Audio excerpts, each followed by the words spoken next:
mais qu'est-ce qu'il fait lui? Et l'attaque de Tadej Pogacar à plus de 50, 80, 100 km de l'arrivée. Le nouveau Pierre Rolland, attaque de Pierre Rolland. Attaque de Marlou. Allez, Lucas, Aïe aïe aïe, attention Philippe, le parapluie. C'est fini.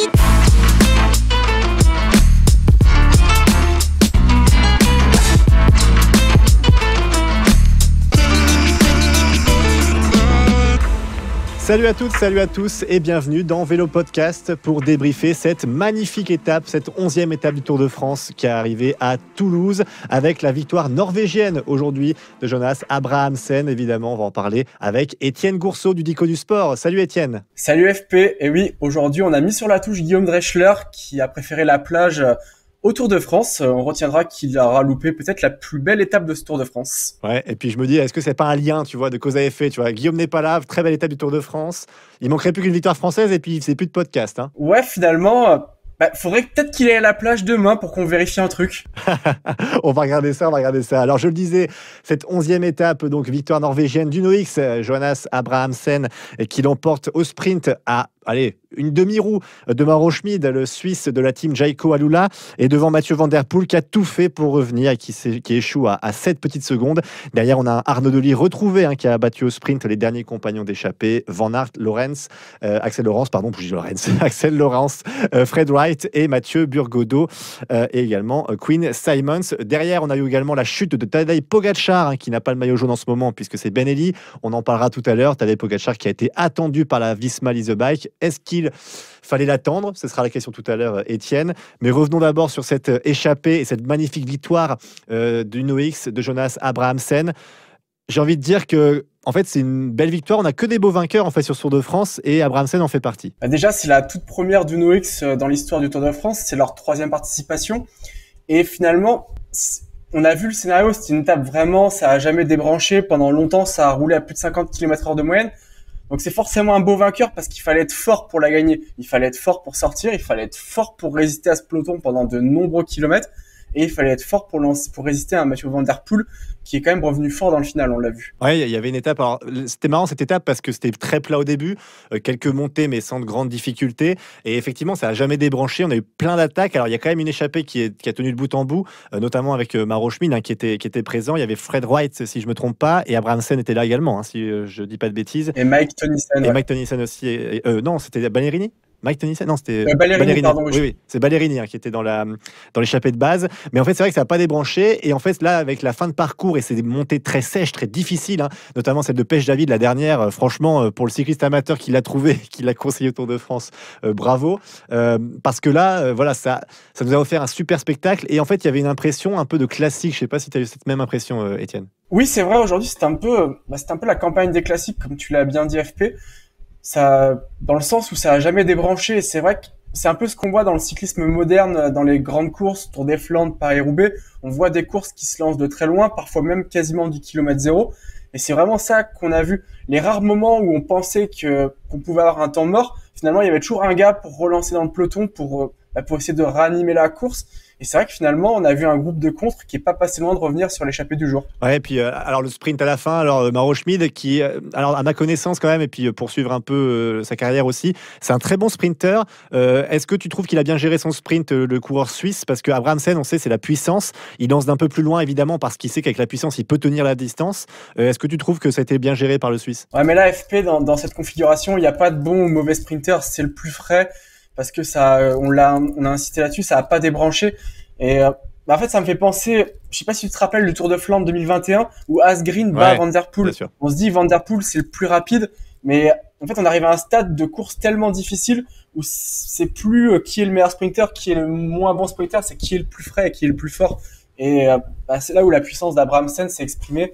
Schmidt, oui, plus rapide, mais finalement il fait un bon sprint parce que il réagit bien, on pense qu'il va passer devant, mais il a jamais pu finalement doubler Abrahamsen, et c'est bien une preuve de ce manque de fraîcheur, de manque de force au moment de conclure. D'ailleurs, un petit mot, on a vu aussi sur la ligne d'arrivée un spectateur qui arrivait aussi en même temps que les coureurs. Alors, je ne sais pas si ça a pu gêner le sprint, j'arrivais pas trop à dire, je ne sais pas quel est ton avis là-dessus. On n'a pas trop vu non plus pour quelle cause, mais ils se battaient, on va dire. Mais je veux dire, on a vu un manifestant en tout cas arriver, et c'était la crainte des organisateurs depuis le début de ce Tour de France par rapport au contexte mondial, évidemment. Mais voilà, je ne sais pas si tu as vu un peu cette image et si tu penses que ça a gêné les deux coureurs à l'arrivée? Je pense pas, mais on va dire que heureusement qu'ils étaient que deux et que c'était pas un peloton, enfin on va dire un groupe de 20-25 coureurs qui se jouaient une victoire d'étape en comité réduit. Là, ça aurait pu avoir de plus grosses conséquences. Comme toi, FP, j'ai pas vu pourquoi ils manifestaient, mais c'est vrai que voilà, je rentrerai pas dans ce débat parce qu'il y a toujours des bonnes raisons de manifester, mais c'est vrai que on va dire qu'il a pu mettre en danger les coureurs. Heureusement qu'ils étaient que deux. Ouais, et puis au-delà de ça, alors je suis d'accord avec toi sur le côté, alors, au-delà de la politique ou autre chose, mais je veux dire, les messages à faire passer sur le Tour de France, il n'y a aucun souci. Moi, je trouve qu'une banderole, tu vois, ou un drapeau, ou alors un message sur un papier cartonné, aucun problème. Le truc avec ça, c'est le problème que j'ai, moi, c'est surtout que ça met en danger les coureurs, tu le disais, mais toi-même aussi. Enfin, c'est-à-dire que le manifestant, il se fait choper au sprint par un coureur qui arrive lancé, c'est énorme. Enfin, je veux dire, même, enfin, je dis pas un danger de mort, si, peut-être même, en fait, parce que tu vois, pleine face, tu prends un sprinter, enfin, t'as pas de protection, quoi. Moi, je parle même pour la personne, tu vois. C'est surtout ça qui m'inquiétait, et même pour le sprinter aussi. On va dire qu'il y a intégrité physique engagée. Après, le problème des banderoles sur le Tour de France, c'est que c'est comme pour les strikers ou divers manifestants dans le football, les réalisateurs ont ordre de pas les montrer à l'antenne. Donc en fait, tu vas déployer ta banderole, mais à moins d'un gros concours de circonstances, elle paraîtra pas. Ceci dit, pour moi, c'est pas la bonne solution non plus parce que tu te mets en danger la course. Quelle que soit la cause défendue, c'est vrai que tu as raison. S'il prend un coureur lancé plein fouet, il met en danger le coureur, mais il se met aussi en danger lui-même. Alors revenons au vélo, Étienne. Bon, on a vu dans cette échappée aussi un Français, j'aime bien faire ce petit point aussi régulièrement, Mathieu Burgodeau qui était présent, un gros rouleur, mais malheureusement c'était un peu trop dur pour lui avec les montées sèches parce que au final, comme tu le disais, c'est les plus forts devant. Mais le regret, c'est que Mathieu Burgodeau n'était pas très loin derrière ces deux-là, Mauro Schmid et Jonas Abrahamsen. J'ai le sentiment que le Burgodeau de 2023, celui qui fait podium d'étape sur le Tour de France, il est au moins avec les deux. Malheureusement, ça fait 2 ans qu'il n'a pas plus tout à fait le même niveau qu'on avait vu sur le Tour de France. Je reste à penser que si on avait vu un grand Mathieu Burgodeau, il y avait quand même de grandes chances qu'il puisse tenir un coureur comme Abrahamsen, qui est un coureur solide, mais qui est quand même pas le meilleur puncher du monde non plus. Et ce qui m'a surpris aussi, alors dans cette échappée, il y a également les poursuivants. Il faut parler aussi un peu de la partie derrière, avec un Van Der Poel, donc on le disait, qui est parti tout seul dans cette montée, la montée de Pech-David, où il a fait une montée exceptionnelle, parce que quand même, il a 40 secondes de retard, je crois, en bas. Il arrive avec 25 secondes de retard, il me semble, sur la descente. Après, il finit à 7 secondes à l'arrivée.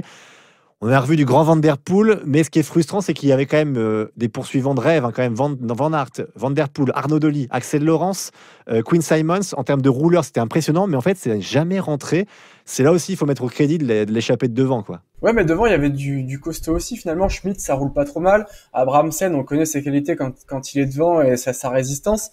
Et puis, mine de rien, Van Aert a déjà fait quelques efforts, que ce soit pour Vingegaard ou pour lui-même. Van Der Poel, on a quand même fait énormément d'efforts. Axel Laurens en a fait énormément aussi. On l'avait quand même vu péter à Mur de Bretagne, péter lors de la 2e étape en ayant voulu suivre les Cadors. Donc c'est des efforts. Quinn Simmons, je t'en parle même pas. Ce mec est à l'avant quasiment tous les jours. Donc c'est ça, plus ça, plus ça. Au moment où il faut boucher les 20-25 dernières secondes, tu commences à avoir mal aux jambes. Derrière, tu regardes le coéquipier, tu te dis c'est à toi de passer. L'autre peut-être passe en prenant pas des relais à 100%. Si les 5 qui sont à 100% de fraîcheur, je pense que ça revient, mais on est déjà à la 11e étape du Tour de France, on est à mi-parcours en termes de kilomètres parcourus, et c'est des efforts, beaucoup de coureurs ont déjà dépensé beaucoup de cartouches finalement. Là où un Jonas Abrahamsen, on l'a vu sur une échappée, mais on l'a pas encore beaucoup vu sur le Tour de France. Ouais, non, je suis d'accord avec toi là-dessus. Et effectivement, donc là, très beau vainqueur de Jonas Abrahamsen, Uno X, ici à Toulouse pour cette 11e étape. Alors maintenant, on a parlé de l'échappée. Parlons un peu de ce qui s'est passé derrière également dans le peloton. Un peloton qui a été malmené quand même toute l'étape, on le disait. Il coupe en deux une fois. Benelli qui part un peu en poursuite de l'échappée à un moment donné. Après, ça se regroupe. Ça réattaque à la fin avec une attaque de Kevin Vauquelin.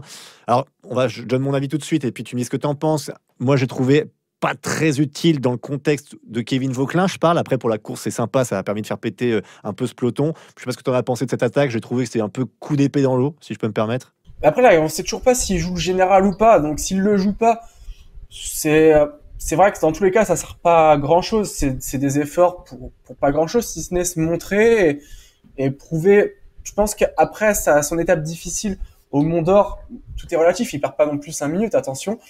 Je pense qu'il a quand même voulu se prouver qu'il était capable de faire mal aux autres coureurs, et c'est vrai qu'aujourd'hui il a quand même réussi à faire mal à beaucoup de monde. Quand il est rattrapé, il y a plus qu'une quinzaine de coureurs et on voit Banili qui recule quand même assez salement. Parce que Banili a voulu le suivre, il n'a pas réussi à le suivre et Banili bascule quasiment dans les derniers du groupe de tête. Mais c'est vrai que la veille d'Hautacam, c'est des efforts qui peuvent compter, mais on sait toujours pas s'il joue le général ou pas. Donc je pense qu'il est là pour apprendre, faire des efforts. Ça lui servira pour la suite de sa carrière, je pense. Et alors, c'était évidemment l'image de cette étape quand même, hein, même malgré la victoire de Jonas Abramsen, c'est la chute de Tadej Pogačar.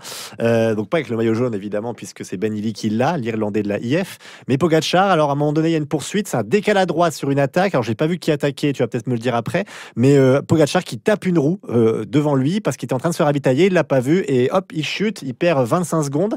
Déjà, est-ce que pour toi, c'est la question un peu brute que je vais te poser, on a vu la Visma Leasebike ne pas rouler derrière pour prendre plus d'avance sur Pogačar, pour lui permettre de revenir dans le peloton. Est-ce que cet élément de course, est-ce qu'il fallait attendre Pogačar, tout simplement? C'est fair play de la part, pas que de la Visma, parce que personne n'a roulé, pardon. On a vu un peloton qui s'est totalement relevé. C'est fair play. Après, Pogačar, il est un peu fautif sur sa chute.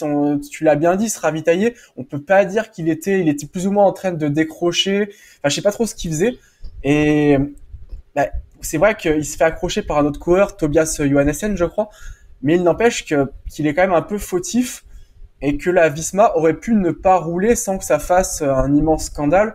Et qu'on a vu par le passé des fois des coureurs ne pas attendre d'autres qui tombaient ou qui avaient des problèmes divers. Pour ne pas rappeler Contador, Schleck, en 2010, la porte de Balès. Mais c'est vrai que c'est fair play, mais ça m'aurait pas, je pense que ça aurait pas choqué la face du monde que la Visma, sans embrayer comme à fond pour creuser le maximum de temps, mais que personne ne se relève, ça m'aurait pas choqué, on va dire. Moi, je suis assez d'accord, et puis d'autant plus que, alors après, c'est pour aussi la dramaturgie du Tour de France, le fait de rouler à ce moment-là, ça permet de gagner un peu de temps sur le temps qu'a perdu Vingegaard sur le chrono. Je trouve qu'il n'y a rien qui justifiait de l'attente, parce que c'est toujours pareil, si c'est une chute causée par un spectateur, c'est encore plus classe, tu dis bon voilà, c'est l'effet de, tu vois, un fait de course, dans ce cas-là, évidemment que tu peux attendre, et puis c'est totalement fair play, presque normal, mais fair play. Mais en revanche, là, comme on dit, comme tu le dis très bien, c'est que pour moi, la faute, elle est quand même sur Pogačar. On voit qu'il percute la roue parce qu'il regarde pas où il va, en fait, et puis il voit pas ce qui se passe devant. T'as l'impression qu'il y a un petit blackout de 4 secondes, en fait, même pas une seconde, et puis hop, il est au sol.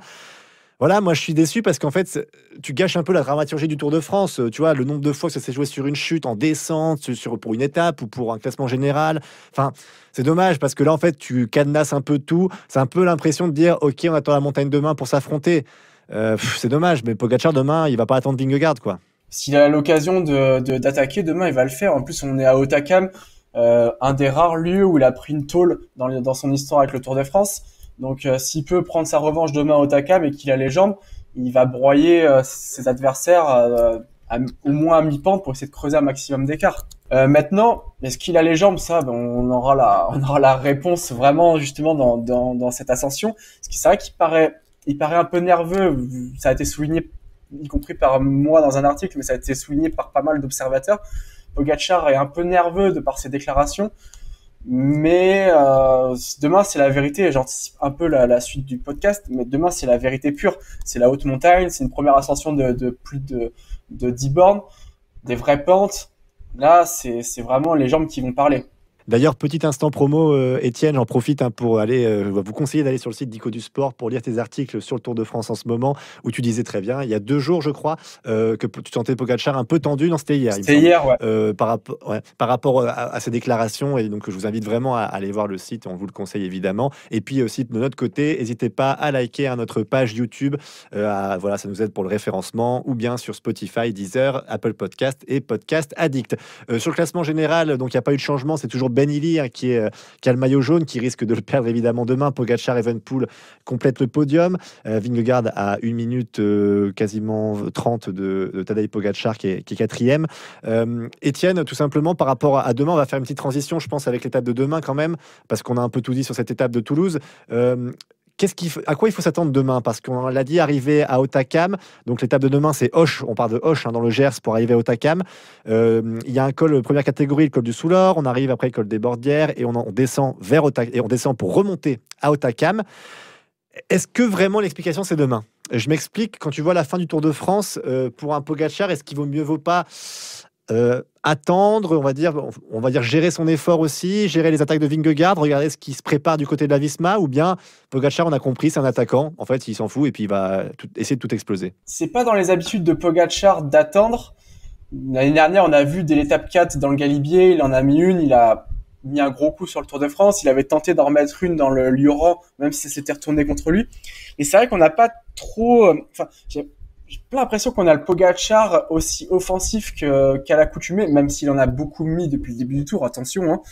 Mais je sais pas, pour l'instant, je reconnais pas trop le Slovène, que ce soit dans son attitude ou même dans sa façon de courir. Et c'est vrai que sur ça, tu te dis que... Est-ce que... J'ai évoqué tout à l'heure le fait qu'il veuille prendre sa revanche sur Otakam. On n'est que dans la supposition, mais il peut aussi y avoir l'argument du Pogačar continue à ne pas trop rouler et peut laisser soit la Visma prendre l'initiative, ou soit, encore une fois, qu'on ait une échappée qui puisse aller au bout. C'est déjà arrivé dans des premières étapes de montagne que les échappées puissent s'expliquer. Mais je sais pas, c'est vrai qu'il aurait intérêt à reprendre du temps parce que déjà on sait jamais ce qui peut se passer. On a vu un Roglic sur le Tour de France 2020. On pensait qu'il avait tout gagné, on se demandait pourquoi il pouvait pas prendre de temps quand il semblait pouvoir le faire et se faire retourner comme une crêpe lors du chrono de la planche des belles filles. Pogačar, il a déjà eu des défaillances sur le Tour de France par le passé et on sait jamais. C'est vrai que si il creuse pas sur les Pyrénées, si il attaque et que Vingegaard continue à prendre sa roue, là on va commencer à minima parce que Vingegaard peut aussi pourquoi pas reprendre du temps. Mais si dans ces deux scénarios, oui, on peut commencer à vraiment se poser des questions sur la suite du Tour de France, par contre. Et puis, il ne faut pas oublier un point important, c'est que Pogačar est un peu plus esselé que la Visma aussi, que Vingegaard, puisqu'il a perdu Joao Almeida sur abandon. Sivakov, pour l'instant, il traîne plus sa peine qu'autre chose sur ce Tour de France. Il est en grande difficulté, le grimpeur français. Je veux dire, l'équipe, elle a moins de gueule quand même côté UAE maintenant, Étienne. Oui, c'est sûr, et moins que l'année dernière, où on avait vu justement Joao Almeida parfois faire des trains de folie pour propulser son leader, tout en faisant 4e du classement général, il faut pas l'oublier. Après, attention, il y a quand même du personnel. Adam Yates, peut-être qu'il est tout simplement préservé pour ce genre d'étape comme il y aura demain ou samedi à Super-Bagnères. Peut-être qu'on a dit à Adam Yates, écoute, fais pas trop d'efforts en Tour de France, même sur l'étape du Lioran, il y a une échappée qui va au bout, Ben Illy prend le maillot, c'est mieux pour nous. Laisse-toi décrocher, Pogačar est pas en difficulté, et peut-être que demain on va avoir un Adam Yates qui sera dans les tout meilleurs et quand il s'écartera, il restera plus grand monde dans sa roue. Alors pour terminer ce podcast, Étienne, on a une petite boule de cristal avec nous là aujourd'hui. Est-ce que tu peux me faire, moi j'avais une petite théorie, mais j'attends d'abord la tienne. Dis-moi un peu ce qui va se passer pour les gros leaders. Hein. Parlons du top 10 du général. Est-ce que tu sens qu'il y a des attaques ou tu sens que c'est du marquage et puis ça va se jouer vraiment avec les deux plus forts, Vingegaard et Pogačar? Je pense quand même que Pogačar a intérêt d'attaquer, qu'il a envie de prendre sa revanche à Otakam, où il avait il avait définitivement perdu le Tour de France il y a 3 ans. On sait qu'il est attaché au symbole, on sait qu'il est attaché à la revanche. S'il peut écraser le Tour et vraiment mettre la tête sous l'eau de Vingegaard, il le fera. Le tout est de savoir s'il en est capable. Malgré tout, je pense que oui. Moi, de mon côté, Étienne, je vois j'espère plutôt voir des attaques aussi un peu ceux qui sont derrière. Tu sais, un Florian Lipovic, par exemple, que je sens monter en puissance, moi, tout doucement. Je le sens vraiment bien, Florian Lipovic. Tu vois, anticiper de loin, sans forcément qu'il gagne l'étape, puisque lui, il vise autre chose. Mais tu vois, un concurrent de Remco Evenepoel comme ça, qui le mette un peu sous pression pour voir ce que aussi a Remco dans le ventre en haute montagne. Je serais curieux de voir ça, pour voir un peu cette bataille aussi derrière les géants, parce que j'ai l'impression que pour l'instant, Vingegaard, Pogačar, ils prennent tout pour le moment, on est bien d'accord, mais que derrière, ça se contente un peu de s'observer, tu vois, et j'espère que Otaka va nous permettre d'avoir un comportement offensif aussi, même si, j'ai déjà souligné dans les podcasts précédents, et celles et ceux qui nous écoutent depuis un moment le savent déjà ma pensée, mais je suis très déçu des outsiders derrière, hormis peut-être Lipovic, Evenepoel, mais quand je pense à Mas, Félix Gall par exemple, Carlos Rodriguez, je trouve que c'est catastrophique le niveau, mais à part aussi Oscar Only, que j'ai peut-être oublié dans les bonnes nouvelles, mais voilà, j'espère quand même un comportement offensif, parce que j'ai l'impression qu'à chaque fois, c'est difficile, mais ça n'empêche pas parfois devant ils sont trop forts, mais tu peux mettre la pression aussi à ton adversaire direct, parce que derrière, ce qui se joue, c'est quand même un podium à Paris, et c'est pas rien. Ouais, mais je vais aller... Alors, je suis d'accord sur le fond de ton message, mais la réalité, c'est quoi? C'est que Enric Mas, il a perdu du temps au Lioran, il a perdu du temps au Mont d'Or à la pédale, donc ces gars-là, ils peuvent pas attaquer, en fait, c'est pas qu'ils veulent pas. Regarde, Evenepoel, il a essayé d'en mettre une dans le final du Mont d'Or. quand Pogačar démarre, il se fait aspirer, on a l'impression que c'est un cadet, alors qu'on parle du 3e du Tour de France 2024. Je pense que les mecs, au fond d'eux, ils ont envie d'attaquer, mais en fait, ils peuvent pas. Il n'y a pas une étape qui est vraiment propice pour le moment à ces profils d'outsiders pour mettre à mal une éventuelle tactique. Et là, demain, tu voudrais voir des attaques de Lipovic. Alors, on peut en avoir dans le Soulor, mais il faut que ça parte dans le Soulor dans ces cas-là. Oui. Mais à quel prix? À quel prix? Si UAE ou Visma en break derrière et que toi, t'as attaqué dans le Soulor, tu peux très bien prendre 7, 8, voire 10 minutes dans Otakam derrière. Otakam, c'est un monstre qui est, à mon sens, plus dur que le Tourmalet. Mais est-ce que tu penses pas que la tactique de dire, même à Evenepoel, avec Lipovic par exemple, bon là, on est sur la théorie, hein, mais je veux dire, tu pars au Soulor et puis tu roules, et derrière, est-ce qu'il te laisse pas partir en disant, on va mettre la pression à Pogačar, tu vois? Ouais, mais le problème, c'est que je suis d'accord, mais est-ce que Visma la veut pas finalement? Est-ce que, par exemple, dans la configuration où Vingegaard se sent très fort, Visma a intérêt de rouler pour aller choper l'étape aussi, pour reprendre des bonifications en plus d'un éventuel temps qui pourrait creuser. Et on peut avoir un scénario comme l'année dernière au plateau de Bay où Visma se dépouille, roule comme des fous furieux quelque part. Le rythme était fou l'année dernière. Et au final, qu'est-ce qu'on a? On a un Pogačar qui contre à cette borne et qui met une tôle à Vingegaard. Il peut se passer ça, et puis si Vingegaard se sent fort et que Visma roule et que Vingegaard gagne, bah, dans tous les cas, on peut avoir un scénario pour des éventuels outsiders. Bah, t'es en survie derrière en espérant être celui qui résiste le mieux au duo. Bon, maintenant, dites-nous à vous aussi, hein, celles et ceux qui nous écoutez, ce que vous pensez de nos théories, et si vous en avez d'autres, hein, on les regardera évidemment, puis on vous répondra avec plaisir. Ce sera même Guillaume depuis la plage qui vous répondra sur le compte de Vélo Podcast sur X ou sur YouTube. N'hésitez pas donc à commenter.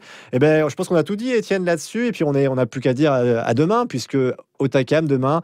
Je pense qu'on va se régaler, peut-être différemment par rapport à aujourd'hui, mais on va se régaler quand même. On va pas se mentir, le Tour de France, il commence vraiment demain. Ah, clairement.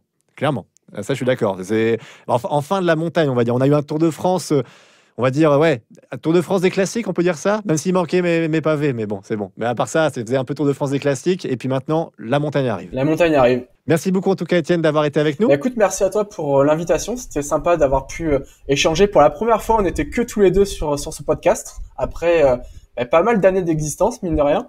Donc c'était sympathique. Ouais, merci beaucoup en tout cas, Étienne. C'est toujours un plaisir de te retrouver sur le Dico du Sport. N'hésitez pas non plus à aller sur le site et à donner de la force à ce site, parce que vraiment il le mérite, et il y a toujours des articles très intéressants sur tous les sports, football, vélo, enfin tous les sports, athlétisme aussi. Je sais que c'est quelque chose qui te tient à cœur, Étienne. Donc voilà, n'hésitez pas à y aller. Et puis nous, on se retrouve donc demain pour un nouvel épisode de Vélo Podcast avec Guillaume cette fois-ci, c'est promis. Ah tiens, j'oubliais, pardon, je me permets parce que je pense à Guillaume maintenant. Guillaume Dreschler qui est toujours avec nous, on le sait, hein, parce qu'il voulait absolument que je vous parle du Tour du Val d'Aoste qui a été une étape aujourd'hui. Donc c'est le jeune Filippo Agostinacchio qui a remporté l'étape aujourd'hui devant un membre de l'Arkia BNB Hotel Continental, Eduardo Zamperini, et un membre de la Conti de IF, Magnus Cartensen. On sait que ça tient à cœur à Guillaume parce qu'il repère les petites pépites pour jouer à Pro Cycling Manager. Donc c'est pour ça qu'il regarde attentivement ce Tour du Val d'Aoste. Voilà, merci d'avoir été avec nous. Dis-moi. C'est aussi l'occasion de rappeler que l'Italie est en train de se construire une jeune génération qui est pas si mal après des années de creux. Ah oui, ça c'est vrai. Ça, je suis tout à fait d'accord. Ça fait partie des pays, notamment avec aussi le Danemark à suivre dans les prochaines années. Je sais pas si tu es d'accord avec moi. Oui, je suis d'accord avec toi. Donc Italie, Danemark. Maintenant, il va falloir regarder ces jeunes-là, en espérant qu'on en ait quelques-uns dans les équipes françaises. Mais on sait que la concurrence est de plus en plus dure, et parfois même trop dure déjà à ce jeune âge. Mais ça pourra faire l'objet d'un autre podcast. Merci encore, Étienne. Merci à toi du coup. Et puis on se retrouve donc demain dans Vélo Podcast. Ciao à tous.